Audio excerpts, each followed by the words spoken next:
हर दूसरे चौक में न्यूयॉर्क में और वॉशिंगटन डीसी में देखा गया है, इंडियन कैमरामैन जो है वो लेकर बैठे हैं। और जो कमला हैरिस की स्पीच के बारे में आपने बात की है, उसको वो हर इंडियन चैनल ने उसको कहा है इंडियन डिसेंट वाइस प्रेसिडेंट। और फिर उन्होंने इस तरीके से कैंपेन चला रहे हैं, यहां पे अमेरिकन मीडिया भी उनके साथ मिला हुआ है। वो यहां तक वीडियो आ रही है इस वक्त मेन चैनल्स पर कि मोदी साहब जब आए थे पिछले दौर में, ओबामा पीरियड में, ट्रंप से भी पिछले दौर में, और वाइस प्रेसिडेंट जो उस वक्त थे जो बाइडेन, उनके साथ उनकी क्या इंटरेक्शन थी, वहां तक वो एक पूरा फुल फ्लैग जिस तरीके से कहते हैं कि कैंपेन चल रही है। और वो कैंपेन के साथ साथ क्या उसमें से हासिल क्या कर रहे हैं इस वक्त, जिस तरह आपने भी फरमाया कि कमला हैरिस ने भी टेररिज्म को आइडेंटिफाई किया।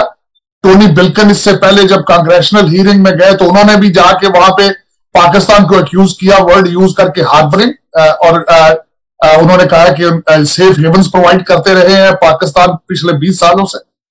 तो इस वक्त ये पूरी एक फुल कैंपेन है जिसकी बड़ी तैयारी की गई। जो इस वक्त मिस्टर शंकर जो उनके फॉरेन मिनिस्टर, शंकला उनके secretary state, secretary foreign office के, उनके एम्बेसडर, सारा एक पूरा आंट्रास जिस तरीके से तैयारी के साथ आए हैं, मैं अफसोस के साथ ये कहूंगा कि हमें उसके सामने ना हमने तैयारी की है ना कोशिश की है, बल्कि और इसमें सिर्फ एक दफा नहीं है उन्होंने। हम तो जा ही नहीं रहे ना, यानी हम तो वहां पे तो विजिट तो ऐसा उन्होंने तो शहरियार अफरीदी को भेज दिया प्राइम मिनिस्टर ने, और तो वो जा ही नहीं रहे, तो तैयारी क्या होगी?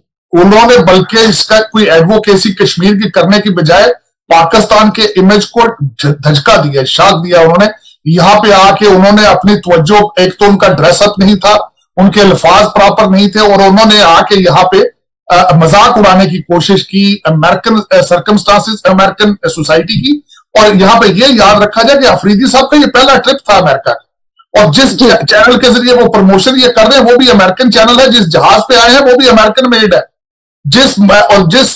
और बताना चाहूंगा कि उस कंट्री का उन्होंने जाके टाइम स्क्वायर में मजाक उड़ाया जिसने दुनिया को स्टील, पेट्रोल, बैंकिंग सिस्टम, गाड़ियां, हर चीज दी है उस मुल्क ने। और वरना तो आप, मेरा मकसद अगर देखें पिछली 18वीं सदी की सारी इन्वेंशन सारी अमेरिका से जा रही है पूरी दुनिया में। और अफरीदी साहब आप माशाल्लाह वहां से आए हैं, फारगुल तहसील होके आए हैं, और उन्होंने अपना तालिबानी लेक्चर दिया है। बजाय उस पर पॉजिटिव इमेज जाता, शाक हुआ पाकिस्तान के इमेज को। फिर ये कहते हैं कि न्यूजीलैंड की टीम वापस चली गई, फिर ये कहते हैं इंग्लैंड क्यों वापस जा रहा है, फिर कहते हैं ऑस्ट्रेलिया।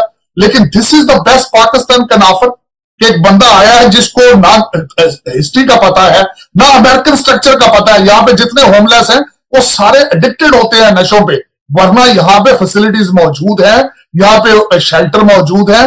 जो आपने अभी सराय बनाई है, या अभी आपने जो खाने दे रहे हैं, यहाँ सदियों से चल रहा है। हम जो यहाँ पे टैक्स देते हैं 35% टैक्स जाता है, उस पर गवर्नमेंट सब कुछ फैसिलिटेट करती है। लेकिन ये कि अफसोस के साथ कि अफरीदी साहब was not the best diplomat, he could not prove himself as a best diplomat. और यहाँ पे बल्कि कश्मीर को भी उन्होंने, अब मैं एक छोटी सी मिसाल आपको देना चाहूंगा। कल इंतहाई अफसोस की बात यह है कि विलेट कॉन्टिनेंटल एक होटल है जहां मोदी साहब ठहरे हैं, एक ब्लॉक पे है वो व्हाइट हाउस से, एक ब्लॉक पे। वहां पे बाहर सिखों ने अपने किसानों के लिए वहां पे इज्तिमा किया, एक भी कश्मीरी वहां नहीं खड़ा था। कल मेरा गुजर हुआ वहां से विलेट कॉन्टिनेंटल के सामने से, तो एक ब्लॉक व्हाइट हाउस से एक भी कश्मीरी, एक भी ये जो बंदे आ रहे हैं जहाजों में फर्स्ट क्लास के टिकट लेके आ रहे हैं पाकिस्तान से यहां पे कश्मीर के अपने उसको प्रमोट करने के लिए, एक भी बंदा उसमें से नहीं खड़ा था। ये वेकेशन पे अच्छा, पाकिस्तान से जो है वो जा रहे हैं उसको, लेकिन वहां पे मौजूद नहीं थे, एक भी बंदा। सारे वेकेशन पे फिर रहे हैं, यहाँ पे आके गवर्नमेंट ऑफ पाकिस्तान के खर्चे से बिजनेस क्लास की टिकटें लेकर आए हैं। लेकिन कल विलेट कॉन्टिनेंटल के सामने सिख मौजूद थे, एक भी पाकिस्तानी मौजूद नहीं था, एक भी कश्मीरी मौजूद नहीं था वहां। अफसोस की बात, ये नेशनलिज्म है, ये कौमियत है, ये हमारे टारगेट है। और ये पाकिस्तान से पता नहीं, मेरी समझ से बाहर है कि इस वक्त खान साहब का आज एक इंटरव्यू न्यूज वीक वालों ने दिया है कि खान साहब कह रहे हैं कि Taliban can be the partner in peace with America. इस वक्त आपके 3-4 लोग जो है उनकी क्या डिप्लोमेसी चल रही है, उनकी क्या एडवोकेसी चल रही है। हमारे कुरैशी साहब, मोईद यूसुफ साहब, इमरान खान साहब मुसलसल दुनिया की मिन्नतें करते नजर आ रहे हैं कि अफगानिस्तान पर डॉलरों की बारिश करें, और हो सकता है वहां से कोई डॉलर स्लिप होकर पाकिस्तान भी आ जाए। सिर्फ और सिर्फ ये एडवोकेसी हो रही है कि खुदारा उनको डॉलर दे, उनको डॉलर दे। अब मैं कुछ चीजें जो मेरे ज़हन में पॉइंट थे, एक तो मैं ये बताना चाहूंगा कि पाकिस्तान ने रिक्वेस्ट की है यूनाइटेड नेशन से कि तालिबान को वहां पे बोलने की इजाजत दी जाए। खुद आप बोल नहीं रहे हो, तालिबान की एडवोकेसी कर रहे हो, फिर आप स्टेटमेंटें देते हो कि हम तालिबान के नुमाइंदे नहीं है। इस वक्त पाकिस्तान की सारी फॉरेन पॉलिसी कोशिश कर रही है दुनिया को कन्विंस करने की कि तालिबान को रिकॉग्नाइज किया जाए। लेकिन दूसरी तरफ से जो रिसेंटली खबर आ रही है, मुल्ला नूरुद्दीन तराबी साहब ने अपना एक बयान जारी कर दिया, वो जेल खाना जात के वहां पे वजीर है। उन्होंने कहा है कि हम हाथ काटने की और मौत की सजाए मौत देने की इसकी सजाओं को हम रिस्टोर कर रहे हैं। और दूसरा, जिस तरीके से उन्होंने स्टेटमेंट अगले दिन पाकिस्तान के खिलाफ भी दी है कि हम पाकिस्तान के वी वॉन्ट फॉलो पाकिस्तान। आप कंफ्यूज हैं अपनी फॉरेन पॉलिसी में, आप नर्वस हैं इस वक्त, लेकिन आप ऑर्गेनाइज नहीं है, आप चैनलाइज नहीं है, आपको बिल्कुल समझ नहीं आ रही कि आपने क्या करना है। आप चाइना के साथ हैं, अमेरिका के साथ हैं, आप किसके साथ हैं, आपको बिल्कुल कोई पता नहीं है इस वक्त।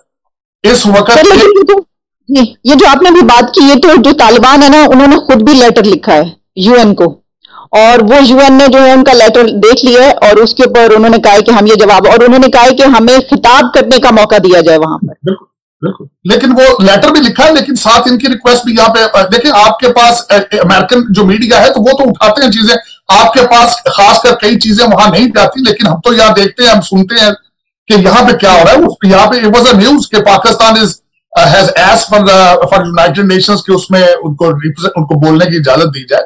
और दूसरा, इस वक्त जो मेरे नजर में एक बहुत बड़ी गलती खास साहब ने की है, जो इस वक्त यूनाइटेड नेशंस के इस इजलास में नहीं आए, और दूसरी गलती सबसे बड़ी यह थी कि अगर खुद नहीं आए तो अच्छी टीम भेजना चाहिए थी और इनको टास्क देके भेजे, इनको बिजनेस क्लास की टिकटें ना देके भेजें कि जाओ वेकेशन कराओ। यहां पे जिस तरह कल मैंने आपको बताया, कल वॉशिंगटन डीसी में एक भी इंसान नहीं खड़ा था कोई झंडा कश्मीर का लेकर या कश्मीर का कोई केस बयान करता, एक भी।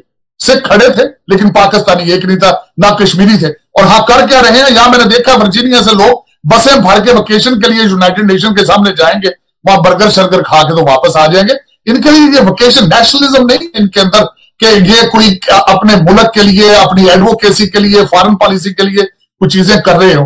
और यहाँ आते हैं, अपने रिश्तेदारों दोस्तों के साथ बैठते हैं, खाबे करते हैं, बारबेक्यू उनके बैकलॉन में करते हैं और फिर वापस उनके अपने फैमिली के लिए तोहफे लेते हैं, कुछ यहां से लेते हैं, कुछ कतर से लेते हैं, तो वापस चले जाते हैं। इनके मेरा मकसद है कि इस वक्त बिल्कुल पाकिस्तान पे यारो मददगार खड़ा है, बिल्कुल। इस वक्त मैं थोड़ा सा डिस्कस करना चाहता था कि आप इंडिया किस स्पीडों पे चल रहा है। इंडिया फ्रांस के साथ बात हो रही है मिकरा की, इंडिया रशिया के साथ नया रिलेशनशिप डेवलप कर रहा है। यहां पे मोदी साहब आए हैं, उन्होंने जापान के प्रीमियर के साथ मिले हैं। एक में उसमें तशवीश थी मेरे लिए कि एक सीईओ जो उनको मिला है वो आर्मामेंट ड्रोन्स के हवाले से, अमेरिका अब ड्रोन देगा इंडिया को, अगला नया ये उनका मंसूबा बन रहा है। सुपर जी, हाई टेक्नोलॉजी वाले वो उनको मिले हैं। और मैं हैरान था जो इस वक्त, खैर यहां पे अमेरिका में एक फैशन भी है, और इस वक्त कई फॉर्च्यून 500 कंपनीज जिसमें गूगल है, माइक्रोसॉफ्ट है, इन सबके सीईओ जो है वो इंडियन है और वेरी नेशनलिस्ट है। हमारे यहाँ पे अगर किसी पाकिस्तानी के पास 4 पैसे आ जाएंगे तो अपने आप को पाकिस्तानी नहीं समझता। ये सबसे बड़ा फर्क है। जो इंडियन होते हैं वो एक तो नेशनलिस्ट है, और दूसरा मैंने आपको बताया था कि एक मूवमेंट, इंटरनेशनल मूवमेंट चली थी नेशनलिज्म के हवाले से, मूवमेंट चली थी जिस तरह अरब स्प्रिंग थी। कई मेजॉरिटी मूवमेंट से खत्म हो चुकी है। खान साहब भी उसी मूवमेंट का एक हिस्सा से तब्दीली का नारा लगा के आए थे। थर्ड पार्टी को ट्राई किया गया था लेकिन खान साहब भी फेल हुए हैं। सबसे ज्यादा कामयाब इस वक्त जो सारी इंटरनेशनल मूवमेंट थी उनमें मोदी साहब कामयाब है। उन्होंने हिंदुत्व का आइडिया दिया और सारे हिंदूज को एक झंडे के नीचे इकट्ठा कर दिया। तैयारियां हो रही हैं बिल्कुल कि किस तरह कार्नर किया जाए और किस तरीके से अफगानिस्तान का मलबा सारा जो है वो पाकिस्तान पे डाला जाए। आपको एक कंप्रीहेंसिव कैंपेन की जरूरत है, आपको लीडरशिप की जरूरत है, और लीडरशिप ऐसी होनी चाहिए जो नेशनलिस्ट हो। और वेस्ट को मैं यहां पे एक और पॉइंट ऐड करना चाहूंगा। आलिया खान साहब हमेशा कहते हैं कि वो ऑक्सफोर्ड के पढ़े हैं, वेस्ट में रहे हैं, वेस्टर्न जानते हैं उनको डील करना। तो ये डील कर रहे हैं आप कि आप शहरयार अफरीदी को अपना नुमाइंदा बना के आप यहां पे भेज देते हैं और वो पाकिस्तान सारे के सारे की जागहसाई कराता है। ये आपका वेस्ट के बारे में आइडिया है कि एक तालिबानी माइंड का बंदा भेज दें और वो यहां पे आके यहां पे अमेरिकन बच्चियों को देखे और होमलेस का मजाक उड़ाए। जो पहली दफा अमेरिका आया है, और सबसे बड़ी बात बताऊं, उसकी एंट्री नहीं हो रही थी, इमिग्रेशन वालों को सेटिस्फाई नहीं कर सका, कौंसल जनरल ने जाके गारंटी दी लिख के, तब वो एंटर हुआ अमेरिका में। और निकलते ही सीधा गया वो लिवाइस की शर्ट पहन के कॉलरलेस हाफ स्लीव। मैं समझता हूं कि उसको इतना नहीं पता कि प्रोटोकॉल क्या होता है कैमरे के सामने जाने के, तो वो हाफ स्लीव शर्ट पहन के जिस तरह एक्सरसाइज में होता है, और वहां जाके उसने इतना लंबा चौड़ा भाषण दिया है, हर इंडियन चैनल ने उसको उठाया, और हम पाकिस्तानी अमेरिकन यहां पे शर्मिंदा है कि दिस इज द बेस्ट